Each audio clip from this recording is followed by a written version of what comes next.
Hey everyone, welcome back to All Bouja Gaming, the place where battles come alive and strategies are shared. If you enjoy content about Lands of Jail, don't forget to hit that like button and subscribe to the channel so you never miss an epic war, event breakdown, or power move. Make sure to turn on the notification bell so you're the first to see every new upload. Got tips, questions, or wild battle stories? Drop them in the comments. I always love hearing from you. Alright, let's gear up and dive into today's event. Welcome back to the Turmoil Surge event. Today, we're going to talk about what this event is all about and how I play it.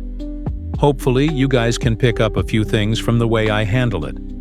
First off, don't forget to check Troops in Prison Do Not Defend.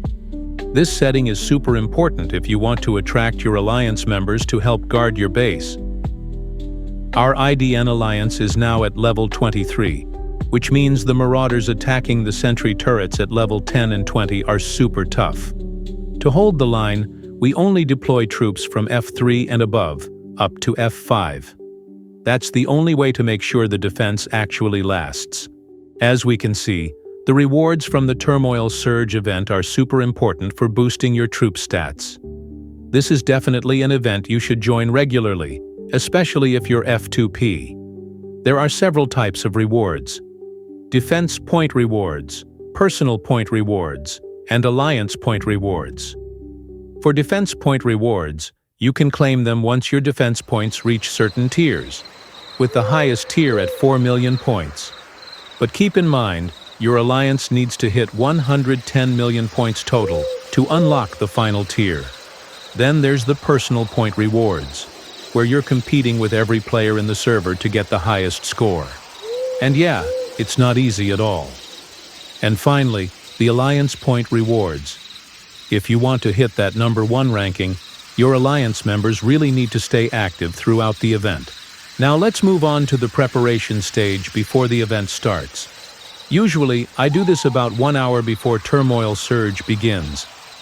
During this time, I swap troops with one of my friends. But there are a couple of important rules you gotta follow. First, make sure your friend has checked Troops in Prison Do Not Defend. And second, only I am allowed to reinforce or guard my friend's base. With those 2 rules in place, I can maximize my points in every incoming wave of marauders. Now, you might ask, what happens if your friend doesn't check Troops in Prison Do Not Defend? Well, in that case, their troops will also join the defense and fight the incoming marauders, which means your kill points will be split in half, giving you less points overall. Back when this event first came out, we didn't have that Do Not Defend option. So to work around it, we had to remove all troops from our friend's base, leaving it completely empty. Not a single troop left inside. Luckily, the devs have updated that now, because once your troop count goes above 1.5 million, it's practically impossible to empty your base completely anyway. So, a few hours before the event starts, it's a good idea to ask your alliance members who's willing to swap troops with you. That way, you can make sure to get maximum points once the event begins. But if things don't go as planned and no one's available to swap troops, don't worry. There's still a backup option.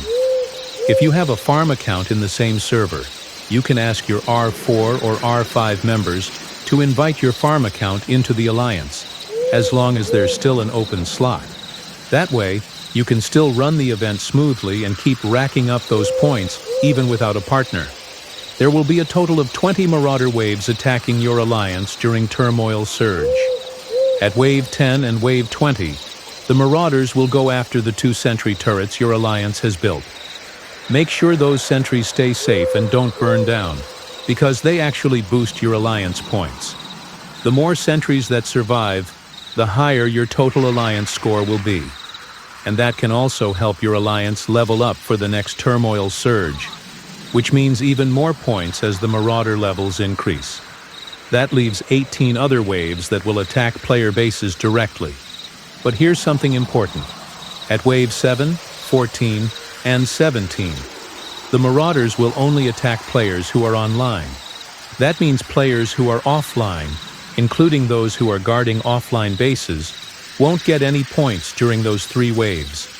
So make sure to check who's online when the event starts. It really matters for getting the most out of every wave. Now here's a common question.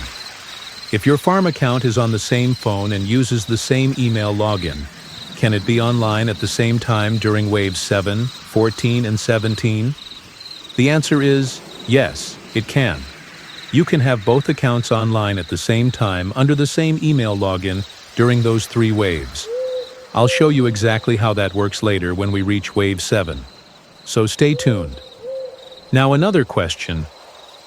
Do you get more points by guarding online players compared to offline players during Turmoil Surge? The answer is, it depends on the situation. Here's why usually, online players during the event gather around one active base, which means too many troops end up defending the same player. When that happens, your points get split between everyone guarding that base, so you'll actually earn less. On the other hand, if you're guarding an offline player and there aren't too many troops defending them, then yes, you'll get more points as long as that player has checked "Troops in prison do not defend." But there's one drawback. During waves 7, 14, and 17, offline players don't get attacked, which means you'll earn 0 points on those waves. That can make your total points lower than if you guarded online players all the time. So here's what I usually do. If there are already too many people guarding online players, then for all waves except 7, 14, and 17, I'll focus on guarding offline players first. Then, when those special waves, 7, 14, and 17 start, I quickly switch to guarding online players. And after those waves end, I go back to guarding offline players again. Of course, this is just my personal strategy. You can totally choose whichever method fits your playstyle best. Now another question. Do you get more points by guarding online players compared to offline players during Turmoil Surge? And if you want to get even more points, make sure you have 6 full marches ready to guard your Alliance members' bases. Even better, try boosting your expedition capacity buff, so you can send more troops in each march. The bigger your troop count, the faster your friend's base fills up, meaning less room for other members to send reinforcements. Heh. But hey, that's actually a good thing too, because it helps ensure both online and offline players' bases are well protected. This is especially important for offline players because if their base catches fire, the flames can't be extinguished, and that base can't be used to farm points anymore. Meanwhile, online players who get attacked and burned can put out the fire twice, giving them 2 more chances to earn points in the next waves. Now, what if your base already got burned twice? How do you still earn points after that? Well, you can still send your troops to guard other players' bases. You just won't get personal points from your own base anymore. Basically, if you have 6 marches and 1 base, that means you have 7 point sources during this event. So even if your base burns twice, you can still score points from your 6 marches guarding your alliance mates' bases. I think by this point, you guys should already get the idea. Now it's all about putting it into practice. For troop ratio, the default setup is actually good enough.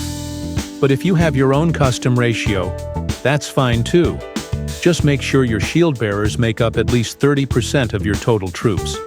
Alright, to keep this video short and not drag on too long, I'll skip ahead and only show you the important attack waves in this Turmoil Surge.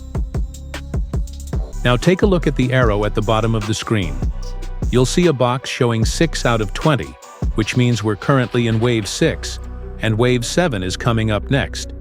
Remember, at Wave 7, the Marauders will only attack online players.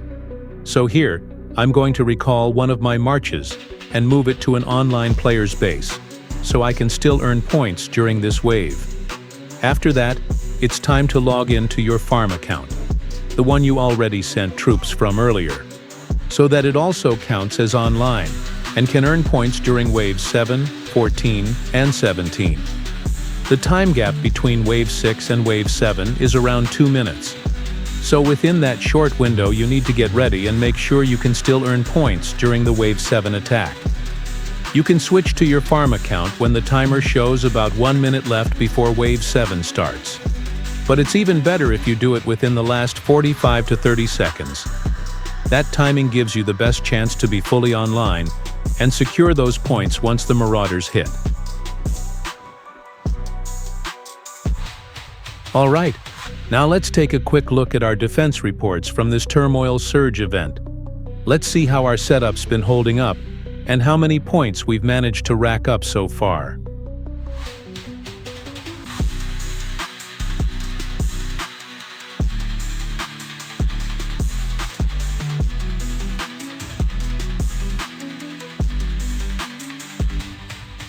Alright, time's almost up. So let's switch over to our farm account now. By doing this, the game will detect the farm account as online, which means the marauders will attack its base, and we'll earn points from it. Once you've switched to your farm account, you can either quickly swap back to your main account, or just stay on your farm account until Wave 9 finishes. Because when Wave 10 hits, you'll need to make sure your turrets are fully guarded and safe, since that's one of the most important parts of the event.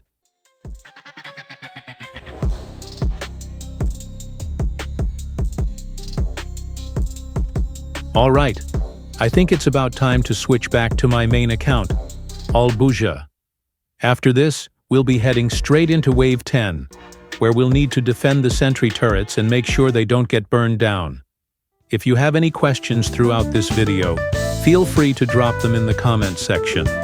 I'll do my best to answer all of them and help you out.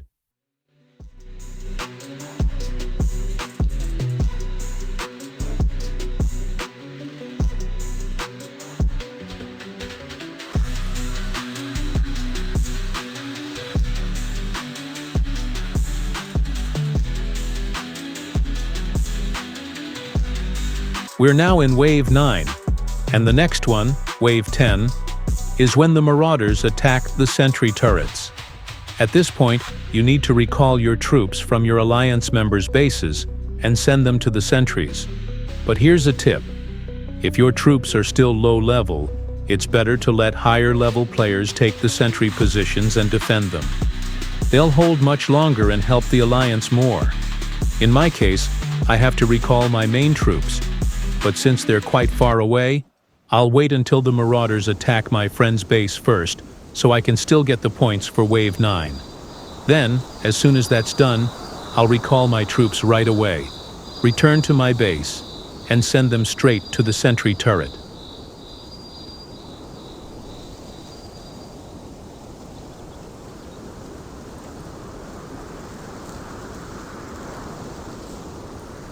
Alright, let's recall our troops, and I'll speed up the footage a bit so you guys don't get bored waiting for my troops to march back.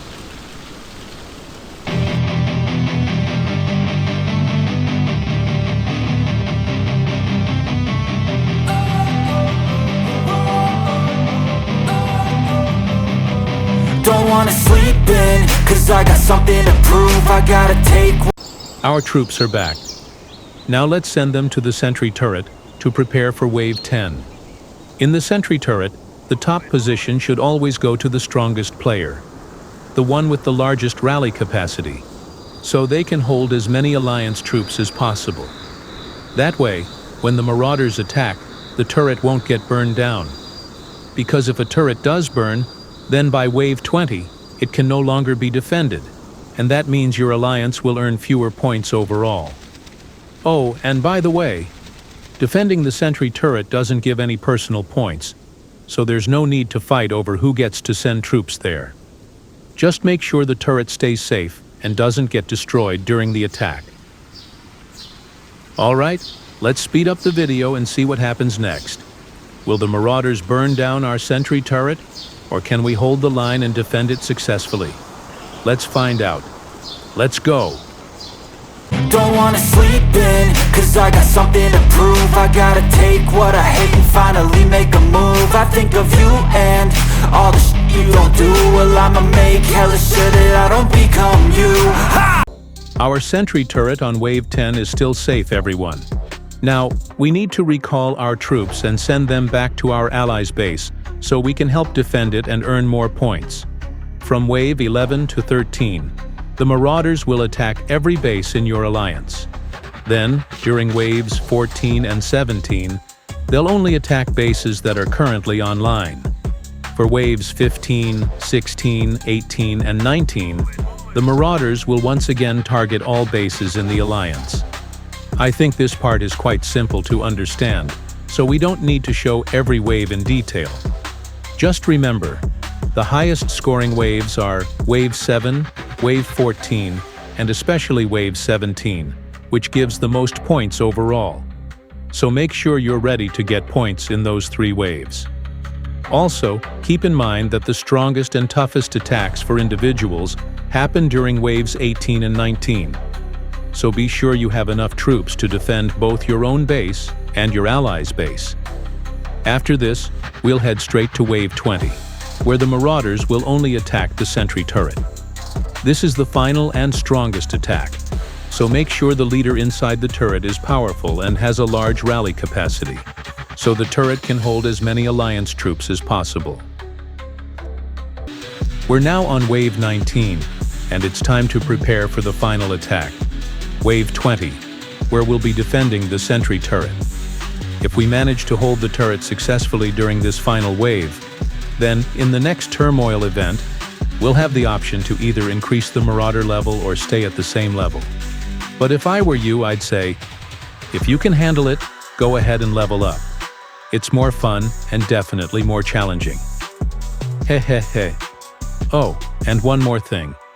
During Wave 19, if the base you're defending has already been attacked, you can just recall all your troops right away. That way, you'll be ready to send them to the Sentry turret and make sure all your heroes and troops are safely back at your base. Personally, I find this method a lot easier and more efficient. So fight and die for the things you know you love. Do what you think is right and see life do what you want. So fight and die for the things you know you love. Do what you think is right and see life do what you want. So give me all the scars, I'm a human being. Cover them with tattoos so you can't see. Knew it from the start, you had problems with me and the things I could be, I just wish I had seen. I feel this pain, you already know. Turn that to gains, let my money show. I've got these things that I can't. Alright guys, this is the final moment. We're now about to face the Marauders' attack in Wave 20. Now keep in mind, this wave hits really hard. At level 23, only F3 and above players can hold the line, and the leader defending the Sentry turret should ideally be at least F5 with strong stats to make sure the turret can survive this final assault. And with that, this wraps up our run for today's episode. I'll show you the total points I managed to collect in this event, but remember, the ranking can vary between servers depending on how many points each player earns. If this video helped you out, don't forget to subscribe to All Bouja Gaming and turn on the notification bell so you won't miss any new updates. If you've got questions, just drop them down in the comments. I'll do my best to answer them all. See you guys in the next video. Bye-bye.